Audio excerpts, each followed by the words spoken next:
Halo semua, perkenalkan, nama saya Indah Nurayuni. Saya dari Program Studi Administrasi Publik, Fakultas Ilmu Sosial dan Ilmu Politik, Universitas Diponegoro. Pada kesempatan kali ini, saya akan menjelaskan mengenai penerapan atau manfaat IoT dalam kehidupan sehari-hari. Tapi, sebelum itu, saya akan menjelaskan terlebih dahulu mengenai definisi dari IoT, unsur-unsur dari IoT, dan manfaat secara general dari IoT. Dan yang terakhir, saya akan menjelaskan mengenai penerapan IoT dalam kehidupan sehari-hari. Internet of Things atau yang biasa disebut dengan IoT pertama kali dikemukakan oleh Kevin Marsden pada tahun 1999 dalam presentasinya. Internet of Things adalah sebuah konsep yang bertujuan untuk memperluas manfaat konektivitas internet yang tersambung secara terus-menerus. Jika diartikan dalam definisi singkatnya, Internet of Things itu adalah bagaimana koneksi internet yang tersambung pada perangkat-perangkat yang biasa kita gunakan. Selanjutnya adalah unsur-unsur yang terdapat dalam Internet of Things. Yang pertama adalah software. Software ini berfungsi untuk menerima sinyal dari jaringan internet dan mengirimkannya kembali kepada perangkat lainnya untuk melakukan apa yang harus dilakukan oleh perangkat tersebut. Yang kedua adalah konektivitas atau jaringan internet. Dan yang terakhir adalah hardware atau perangkat fisik. Perangkat fisik ini diartikan sebagai sebuah perangkat yang akan berinteraksi dengan manusia secara langsung dalam menggunakan teknologi dari IoT ini.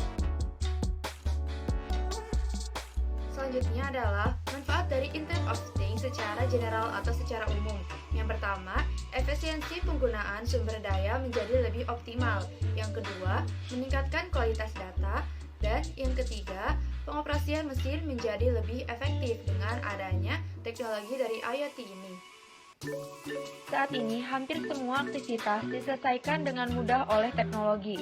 IoT juga memiliki kemampuan untuk mentransfer data melalui jaringan tanpa memerlukan manusia ataupun manusia ke perangkat fisik. Contoh pertama pengaplikasian Internet of Things dalam bidang pendidikan dapat kita lihat melalui aplikasi Siap Undip. Dalam aplikasi Siap Undip ini, kita bisa melihat jadwal pelajaran beserta waktu dilaksanakannya pelajaran tersebut. Selanjutnya, kita bisa melihat jumlah IRS dari semua pelajaran pada semester ini dan melihat nama dosen wali yang tertera di atas IRS. Kita juga dapat melihat jumlah KHS dalam aplikasi Siap Undip ini. Aplikasi Siap Undip ini juga digunakan untuk melakukan scan barcode absen dan melihat jumlah absen per mata pelajaran yang telah kita ikuti selama ini.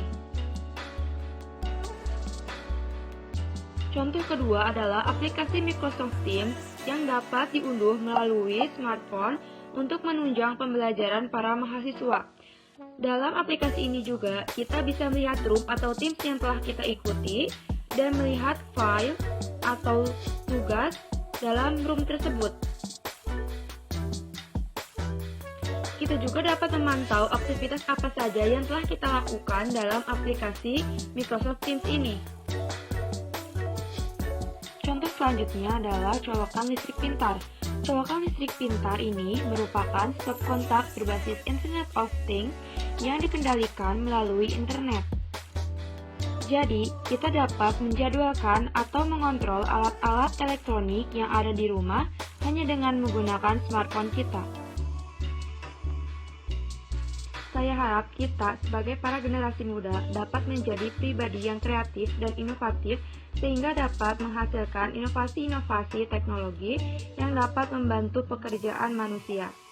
Sekian video yang dapat saya sampaikan, semoga bermanfaat. Wassalamualaikum warahmatullahi wabarakatuh.